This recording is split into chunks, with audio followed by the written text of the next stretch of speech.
Have you ever stressed over visiting a foreign country only to fall for tourist traps?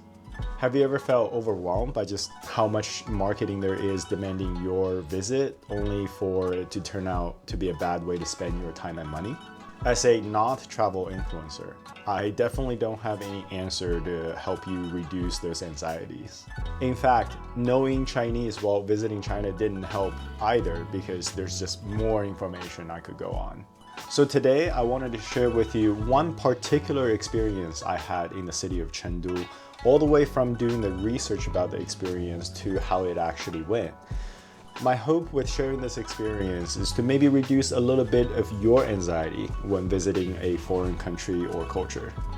While I'm not your typical foreigner visiting China, I am practically a Westerner when it comes to visiting the city of Chengdu. Even when I grew up in China, I didn't know very much about the Sichuan province. And my entire journey for research, I used social media and trip.com, probably like the many of you will.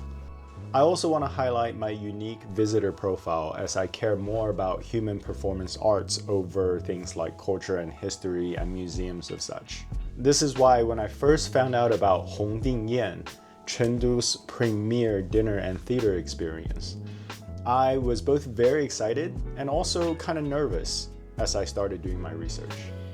If you're like me, constantly seeking authentic local experiences, then you know the concept of tourist traps or 旅游坑, or the sentiment of being trapped, 被坑, is particularly negative, coming from not just other visitors, but also the locals themselves.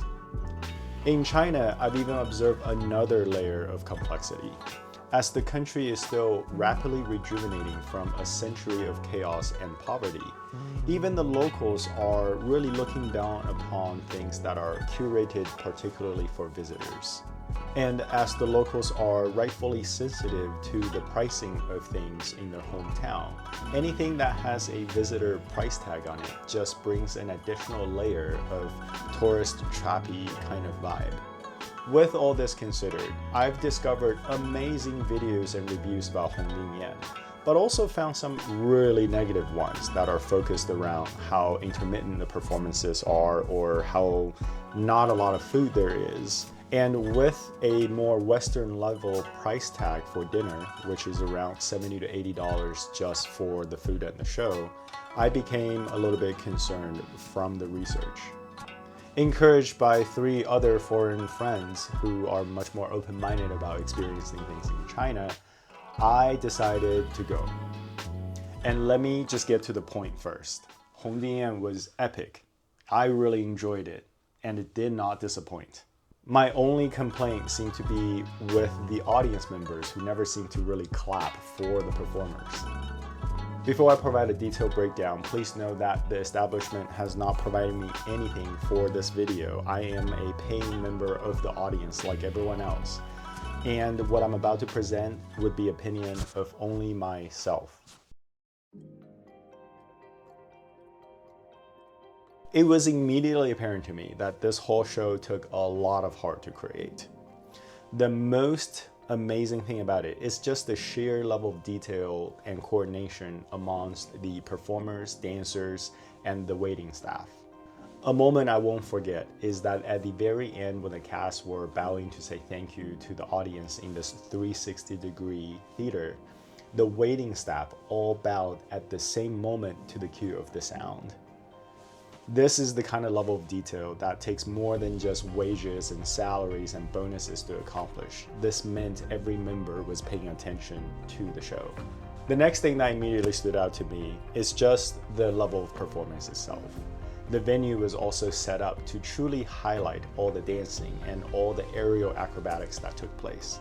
Elevated center with great lighting really showcased the performance to their potentials. Lastly, the design of all the things related to the food was also amazing. The tables came with built-in hot pots and just enough lighting to make sure that you can still cook your food while watching the show. Have I emphasized yet that this is a hot pot experience while watching the show? Everything from utensils to the wine cup to the thing that's holding your appetizer, they were all intricately designed. and made a truly memorable mark on my experience. I wanted to address some of the negative comments that I saw during my research as well. First of all, the complaints about there not being enough shows and too much intermittent breaks, it just goes to show that the person is not a performer themselves. If you had added more shows in between the different acts, I wouldn't even have enough time to eat. Not to mention, I really appreciate just how much effort they took to change to different costumes and set up the stage for the next act. All this takes time. In fact, the waiting staff was so great at introducing food and the culture and the storytelling that I actually stayed immersed the whole time, even in between acts. Another negative comments about there not being enough food for the price is also just kind of ridiculous to me. Had I wanted to go to a buffet level of food, I would have gone to a hot pot buffet. To me, I came to this show because I wanted to see what people was doing with the presentation of the food and the performances. All the presentation of the food items was great. When the waiting staff was explaining what kind of food was coming out, how long to cook it, I really appreciated the gesture. When one of the waiter accidentally brought out food that my friend can't eat, they immediately replaced it with fresh other ingredients. If someone were to feel this isn't satisfied to their level of quantity, then I assure you, it is not out of negligence or greed. It's just that the focus was placed on the presentation itself. When I started this YouTube series, I promised myself I wasn't going to make any review videos, so why did I break my own rules here? Because the Hongdingyan dinner experience and the whole process of researching made me reflect on a topic that's much bigger than the dinner and the theater act itself. It's a question about how do we present culture to people who are not familiar with it. In fact, I'm pretty sure I'm not going to make another review video for the rest of my trip here in China. For me, the true learning here, after my nervous to satisfaction experience, is that culture isn't defined by how the audience or the visitors will take a look at what was presented here, but just by how genuine the creators of this experience wanted to tell their story and their culture. Ultimately, no amount of reviews by videos, social media, or influencers can ever give me enough confidence that the experience I will go into is authentic. Culture is the result of what the artists want to present. And Hongdingyan presented an authentic experience to me. The director of the show, whom I have not had the fortune to meet, have shown me through the details in this dinner experience that they truly wanted to put together something that they and the performers can be proud of. In the days of infinite AI and doom scrolling, you can always find some historic references about how what's presented to you is not fully authentic, or how the thing didn't came from the exact master or the exact lineage.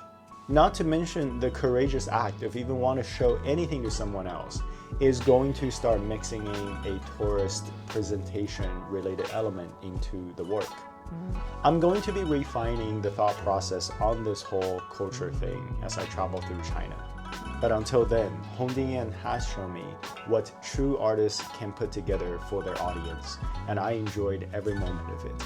That's why I will definitely be telling my friends to check it out when they're in the city of Chengdu. And experiences like this made me a little bit less stressed out about the next possible tourist attraction that I will be going to, because it is anything but a tourist trap.